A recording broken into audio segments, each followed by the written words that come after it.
आप आप करना बंद कर दो, शांत होकर बैठ जाओ। करने वाला करता रहेगा, वो होता रहेगा, जीवन चलता भी रहेगा। जब तक आप करना चाहेंगे आप कुछ नहीं कर पाएंगे, आपको कुछ नहीं मिलेगा, क्योंकि हम माया के पीछे पीछे जब तक भागते रहेंगे माया आगे आगे भागती रहेगी। और इसी में हम कर्म कर सकते हैं। जब आप शांत होकर बैठ जाओ, कुछ करना छोड़ दो, तब आपको जो करने से मिल रहा था उससे कई गुना अधिक ना करने से मिलना शुरू हो जाएगा। आप अनुभव करेंगे, ना करने से अंदर सुख मिलता है, करने से चिंता सताती है, करने से कुछ पाने की जिज्ञासा अंदर बनी रहती है। जो जिज्ञासा हमें चंचल करती रहती है, विचलित करती रहती है। उस समय हमें मिलता कुछ नहीं, सिर्फ विचलित होते रहते हैं। जब सब कुछ छोड़ के बैठ जाओ, अच्छा अब देखिए जो भी करते हो किसके लिए? सुख के लिए। और क्या काम है? जीवन यापन के लिए या सुख के लिए? लेकिन सुख तो मिलता नहीं, जीवन यापन होता रहता है। लेकिन जब आप शांत होकर बैठ जाते हैं तो जीवन यापन भी होता रहता है और सुख भी मिलने लग जाता है, शांति मिलने लग जाती है। अंदर अंदर निश्चिंत होकर बैठेंगे तो अंदर अनुभव करो, इतनी शांति का जो अनुभव होता है ये न करने से होता है। और आपका जो जीवन है, अब ये जीवन का भार तो आपने परमात्मा पे दे दिया। आप दोगे तब भी, ना दोगे तब भी आपका जीवन चलेगा ही। पहले बताया, आप करते क्या हो? इससे ज़्यादा आप यही करते हो कि बाहर से अन्न जल इसके अंदर डाल देते हो, बस। बाकी तो आप कुछ करते नहीं, बाकी तो स्वतः ही परमात्मा करते रहते हैं। बस इसके अंदर अन्न और जल डालना है, इतना आप काम करते हो। उस अन्न जल के लिए ही आप सारी उम्र, सारा संसार भागता रहता है। और अन्न इकट्ठे करते करते आज तक तो कर नहीं पाया और कभी कर भी नहीं पाएगा। ना भी इकट्ठा करोगे तो आपकी आवश्यकता की पूर्ति तो होगी ही होगी। जो जरूरत है वो तो काम होगा ही होगा। तो इस तरह से शांत होकर बैठेंगे। देखिए, जब आप लोग, हम सब ध्यान में जब बैठते हैं तो वहाँ क्या करते हैं? जो करना होता है उसको बंद करते हैं, यानी क्रिया को हम बंद कर देते हैं। क्रिया से हम उपराम हो जाते हैं, क्रिया रहित हो जाते हैं। क्रिया रहित होने के बाद में ही तो आत्मज्ञान हो पाता ना। क्रिया रहित होने के बाद ही हमें अंदर से परम शांति की अनुभूति होती ना। अगर हमें करना भी है तो ये करना है, जबकि ये बिना किए मिलेगा। करने से बचना है। करने से कैसे बचना है? जो आप करना चाहेंगे तो पहले आपका मन विचार उधर दौड़ेगा। अभी इंदु जी कह रही थी, हमारा जो मन क्या है, मन को जब हम प्रेरित कर देते हैं तो मन कैसे कार्य करता है। एक आप पत्थर उठाइए, डला उठाइए, उसको जोर से आसमान में ऊपर फेंक दीजिए। तो अब जितना आपके हाथ से जितना ज़्यादा प्रेशर पड़ा होगा उस पत्थर पे, उतनी दूर जाएगा। उसके बाद में आपके हाथ का प्रेशर की जो शक्ति है वो जब डाउन होगी तो वो वापस फिर आने लग जाएगा।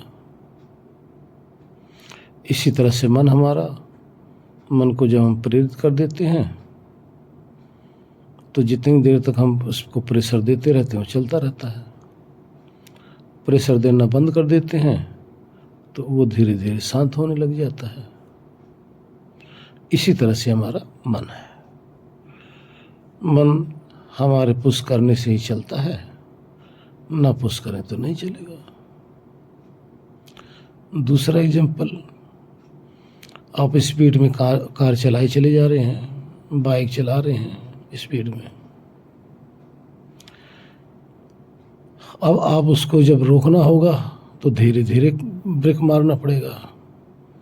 मान लो 100 की स्पीड है और एक बाइक ब्रेक मार देंगे तो आपका एक्सीडेंट हो जाएगा। लेकिन जब धीरे धीरे करेंगे 10-20 कदम जाकर गाड़ी आपकी रुकेगी। इसी तरह से आपका मन है। मन पे जब ब्रेक लगाते हैं तो ये रुकने लग जाता है। इसको पुश कर देते हैं, जितना प्रेशर दोगे उतना आगे, तब तक इसके अंदर विचार चलते रहते हैं। एक समय विचार बंद हो जाता है।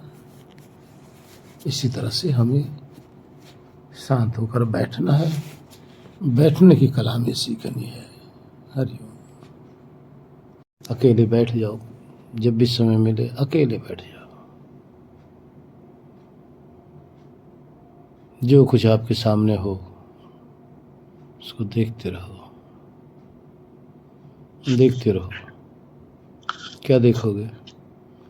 इंसान के शरीर दिखी, कुत्ते के शरीर दिखी, बिल्ली के शरीर, कोई भी शरीर आपको दिख जाए, देखते रहो। इसमें देखना क्या है? देखना ये है 60, 70, 80 किलो की ये गाड़ी भाग रही है, भागी चली जा रही है। कैसे भागी चली जा रही है? आप अनुभव करेंगे। ये कोई शक्ति है, वो इसको लेके चली जा रही है। आप उससे वार्तालाप करेंगे तो आप देखेंगे वो शक्ति आपसे बात भी कर रही है। आप ये भी देखेंगे वो शक्ति आपको देख भी रही है। ये भी अनुभव करेंगे वो शक्ति आपको सुन भी रही है।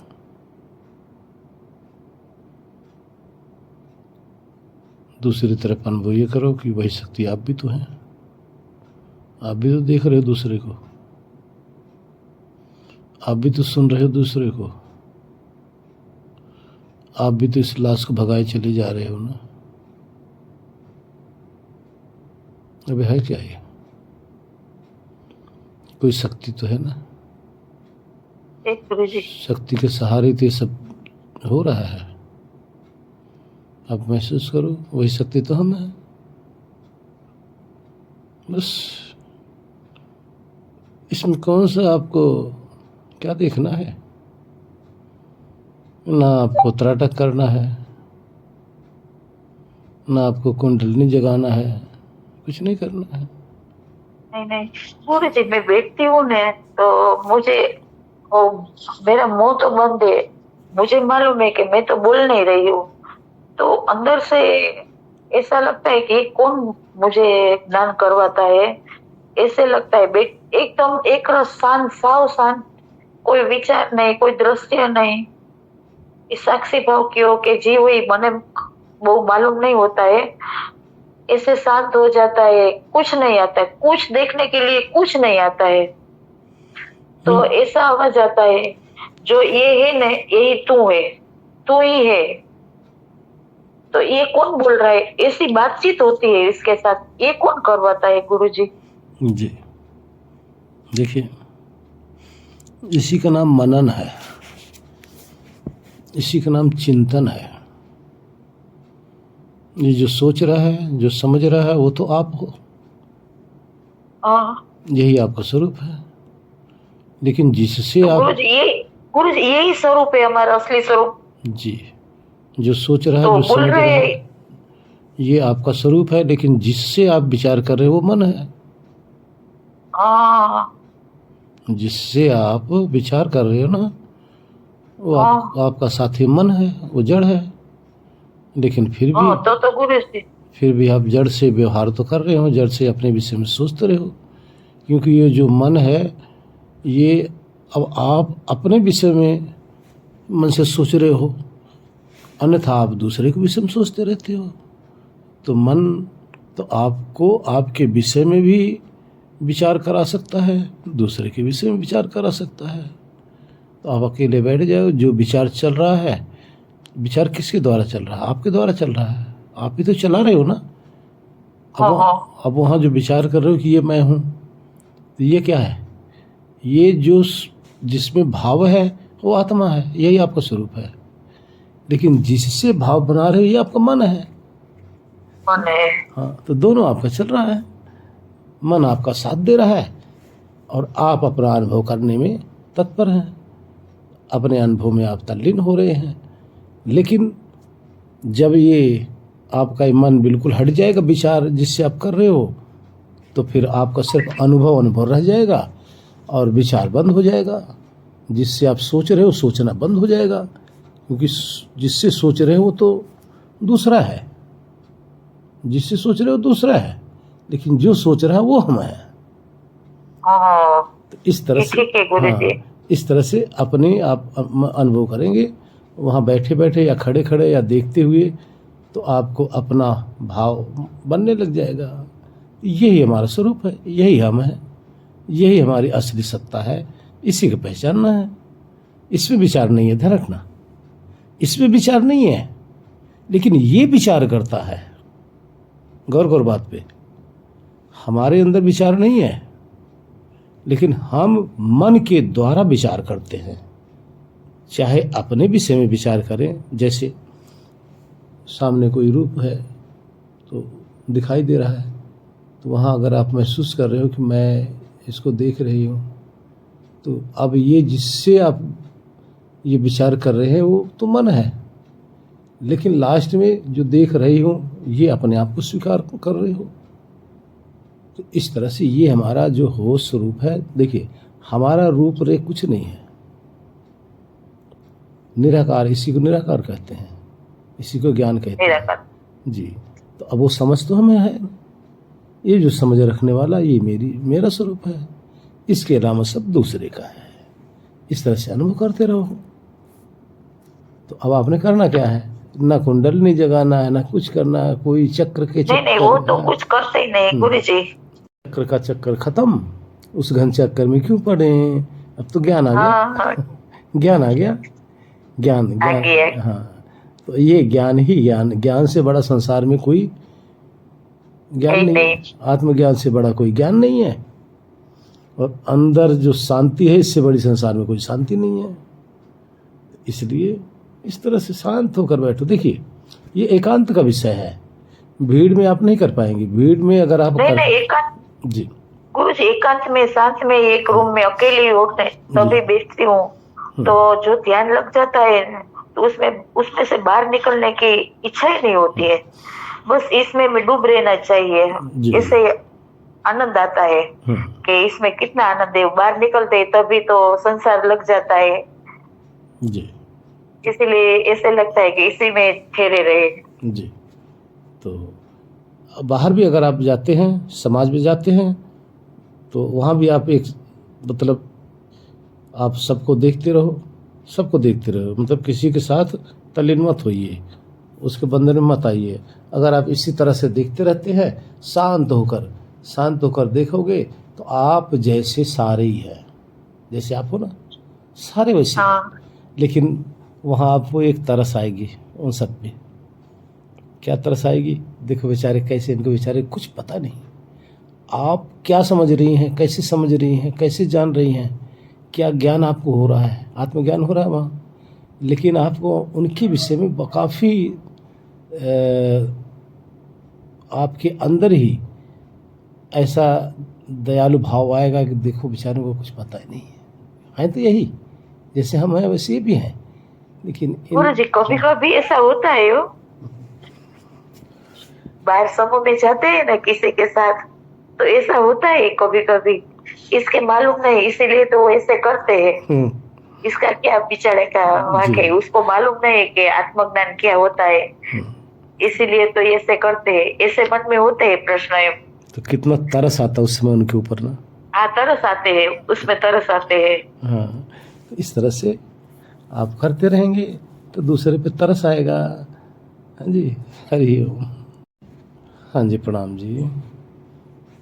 प्रणाम गुरु जी। प्रणाम जी, प्रणाम। सुनाओ अपना कुछ विचार। मतलब जब हम अपने आप को पहचान लेते हैं, अपनी पहचान कर लेते हैं, अपने को जानते हुए ही गुरु जी गहरी शांति है। अगर हम अपने आप को पहचान रहे हैं वहीं पे गहरी शांति है, अपने को जानते हुए गुरु।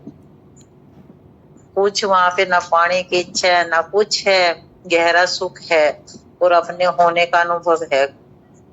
और गुरु जी जब हम इस गहराई में चले जाते हैं तब फिर हम बाहर आके तब सोचते हैं, तभी हमें संसार नहीं भासता।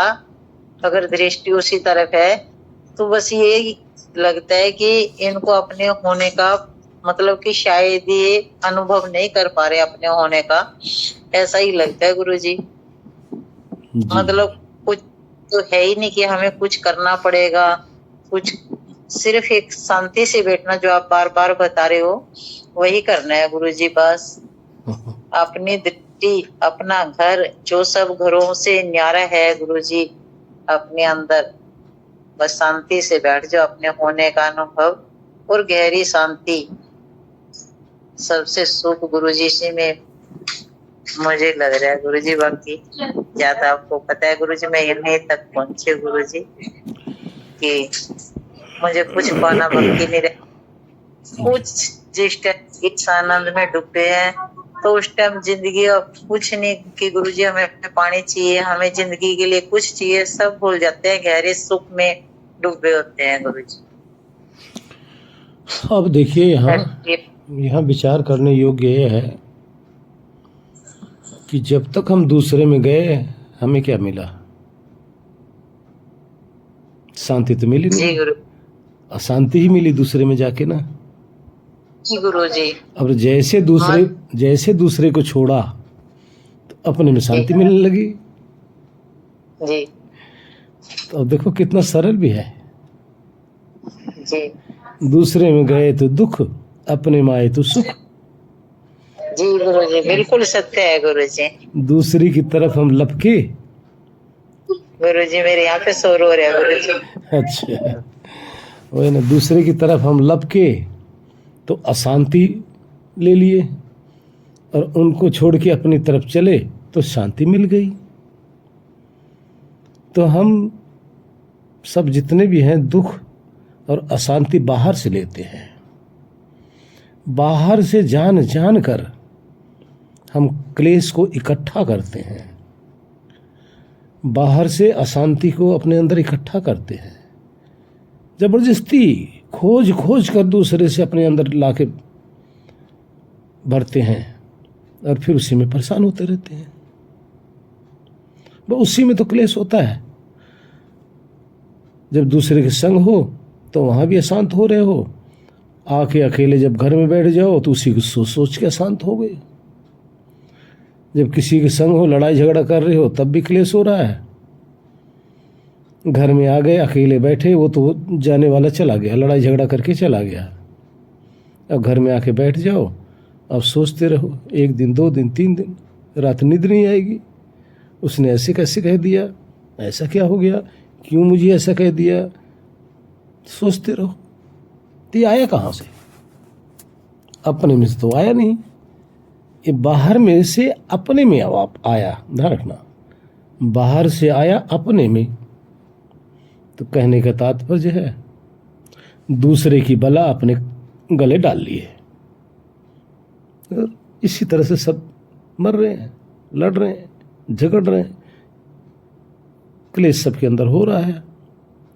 इसलिए दूसरे की बला को दूसरे की तरफ ही फेंक दो भाई, अपने अंदर आ जाओ। देखो शांति शांति है, मौज ही मौज है, ज्ञान ही ज्ञान है। यही नहीं कि शांति है, ज्ञान भी तो है। किसका?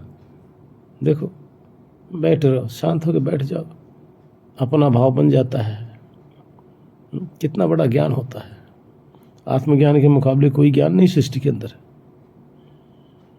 ऐसा ज्ञान जो किसी चीज से, किसी भी चीज से आप प्राप्त नहीं कर सकते, लेकिन आप शांत होकर बैठ जाते हो तो अमूल्य ज्ञान आपको प्राप्त होता है, अनमोल शांति आपको मिलती है। तो इस तरह से करते रहो, मजा आ जाता है। हरिओम। अगर समाधि में अंदर नहीं जा पा रहे हैं, जी नहीं। अकेला बैठ के भाव तो बना सकते हो।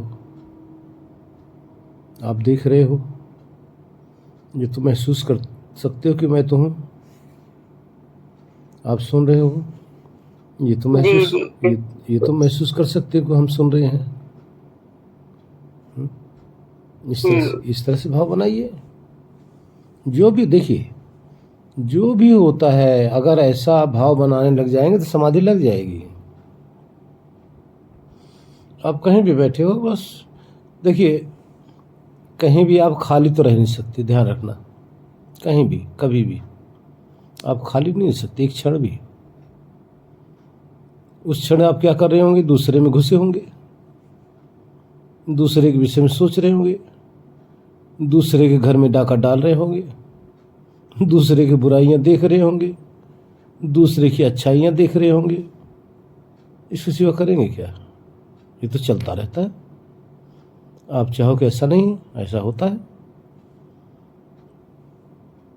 तो इससे अच्छा है, दूसरे के विषय में सोचने से अच्छा है आप अपने विषय में सोचने लग जाओ। दूसरे के घर में घुसने के से अच्छा है अपने जीवन के विषय में सोचने लग जाओ। कुछ मत सोचो तो अपना पूरी जीवनी तो टटोल लो। जब से होश संभाले तो तब से अब तक याद कर लो, क्या थे, कहाँ थे, कैसे थे, कैसे स्कूल में गए, कैसे कॉलेज में गए, कैसे बचपन में खेला करते थे, कैसे माँ बाप के सानिध्य में आए। उससे पहले आप तो जा नहीं सकते क्योंकि आपको स्मृति नहीं है। जब पैदा हुए थे, साल 6 महीने के थे, तब तो आपको ज्ञान नहीं था। वहाँ तो आप जा नहीं सकते। अगर आप चाहो भी उसको याद करना तो आप कर नहीं सकते। अगर आप चाहो भी याद करना कि माँ के गर्भ में थे, तो वो आप याद कर नहीं सकते। वो तो सिर्फ आप कल्पना ही कर सकते हो। आज के सिस्टम को देखते हुए भाई सारी दुनिया माँ के गर्भ से ही तो निकलती है। तो आज आप इसके द्वारा तो अनुमान लगा सकते हो कि हम भी ऐसी थे। तो उसके आगे आप जैसे जैसे चलते रहे अपने जीवन की याद करो। याद करोगे तो सारी आपकी लीला आपके सामने प्रकट हो जाएगी। तो आप उसमें देखने लगेंगे कि ये लीलाधारी कौन है। कौन इस जितने भी आपने बचपन से अब तक अच्छे बुरे कर्म किए हैं, ये कौन था वो कर्म करता? आज भी तो जानने वाला विद्वान है ना, वो तो वही तो मैं हूँ। इस तरह से आप अपने आप को टटोलने लग जाओ तो आपका पूरा का पूरा इतिहास आपके सामने प्रकट होने लग जाएगा। तो आप अनुभव करने लग जाएगा आखिर में हूँ कौन। ये होश ही होश तो मुझे महसूस हो रहा है ना, मेरा होना ही तो महसूस हो रहा है। ऐसे 10 साल पहले, ऐसे 20 साल पहले, ऐसे 40 साल पहले। तो इस तरह से अपनी खोज शुरू कर लो, पर दूसरे में मत घुसो। बस दूसरे में घुसोगे, दूसरे में बुराइयाँ खोजोगे तो संस्कार बनेगा, तो दुख पाओगे, बुरे कर्म बनेंगे। इसलिए अपने विषय में सोचने लग जाओगे तो आपके अंदर वैराग आएगा, ज्ञान आएगा। ध्यान देना, यहाँ दोनों चीज आएगा, ज्ञान भी आएगा। अब विचार करो कैसे आपका जीवन कट गया, शरीर का बुढ़ापा आ गया, अब शरीर जाने के कगार पे आ गई। अब शरीर जाने के कगार पे आ गई तो कभी तो आए थे, उस समय बचपना था, तो कभी इस विषय में सोचा जा सकता था कि हम जाने वाले हैं? कभी नहीं, क्योंकि उस समय तो आपका जीवन शुरू हुआ था ना। और अब आप क्या सोच सकते हो? अब तो जीवन खत्म हो रहा है ना। 60, 65, 70 की अगर शरीर हो गई तो अब कहाँ रह गया जीवन? किस समय लुढ़क पड़ेंगे कुछ पता नहीं है ना, कुछ पता नहीं, कोई भरोसा नहीं। ठीक है, 2 साल 10 साल के आप थे, आपकी शरीर थी, तो उस समय एक उम्मीद थी, बड़े होंगे, ब्याह शादी करेंगे, अपनी घर गृहस्थी होगी, घर गृहस्थी बनाए, अपना परिवार बनाए, फिर उसके बाद में बेटा बेटी के शादी ब्याह किए, उसके बाद वो अपने अपने चले गए, उसके बाद में अब आपकी क्या दशा हो रही है? जीवन साथी थे, जीवन साथी बिछड़ जाते हैं, उसके बाद में क्या रह गया? तो हमारा भी चलने की तैयारी हो गई कि नहीं? जब चलने की तैयारी हो रही है तो इस चलने की तैयारी के विषय में थोड़ा सोचो।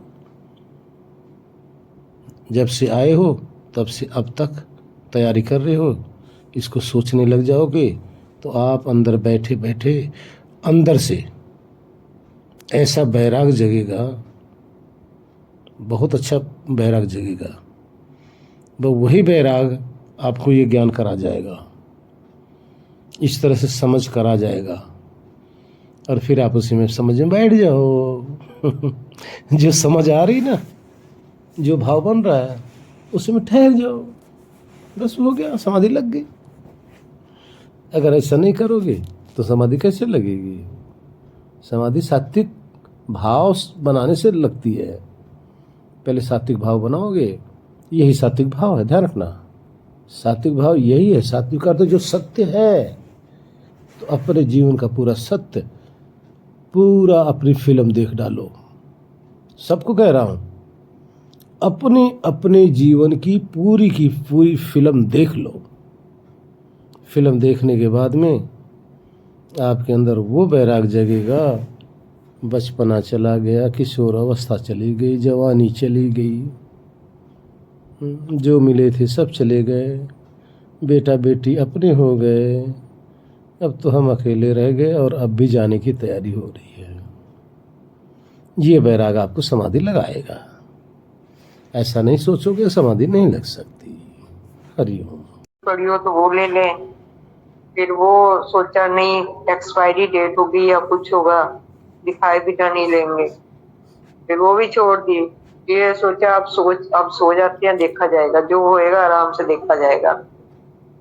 तो पहले बहुत अच्छा, मतलब सबके बीच में अगर बैठते थे ना तो हमारी वृत्तियां जो होती थी ना वो अपने आप में होती। अब ये समझ में नहीं आ रहा अब क्या हो गया कि अब विपरीत हो गया उससे। तो ये भी नहीं है कि अब दूसरे में पड़े रहते हैं, क्योंकि दूसरा देखना भी नरक है। दूसरे में भी ज्यादा नहीं पड़ते, ठीक है, कोई बात करता है उसका जवाब देते हैं, ऐसी बात नहीं है। लेकिन ये नहीं समझ में आ रहा कि पहले वृत्तियां जो उसके साथ लगी हुई थी तार, अब पता नहीं क्यों मतलब टूट सी गई है एक तरह से। प्रणाम। अब यहाँ यूँ कर सकते हो कि थोड़ा सा आलस्य आ गया है। आलस्य यानी हमारे अंदर जो तीव्र लगन होनी चाहिए वो लगन की कमी आ गई है, श्रद्धा की कमी आ गई है। श्रद्धा को थोड़ा सा बनाइए। श्रद्धा बनाएंगे तो ये श्रद्धा आपको आपके अंदर से लगन पैदा करेगी, और जब तक लगन नहीं होगी आप कुछ करने में असमर्थ हो जाएंगे। हरिओम। भजन है जय गुरु जी। जी, भजन है।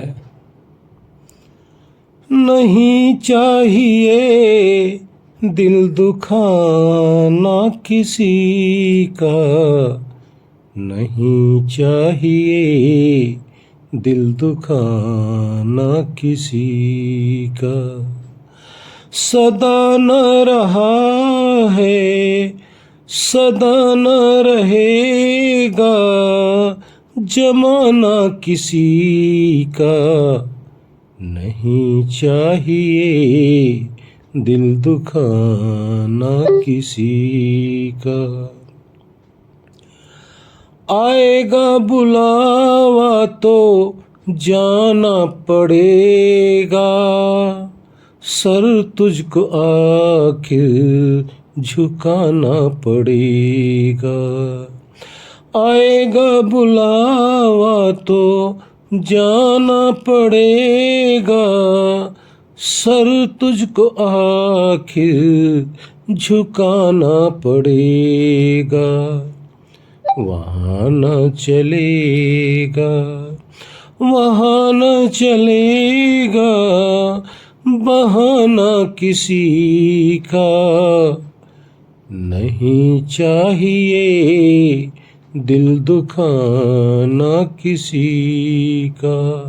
सदा न रहा है, सदा न रहेगा जमाना किसी का, नहीं चाहिए दिल दुखाना किसी का।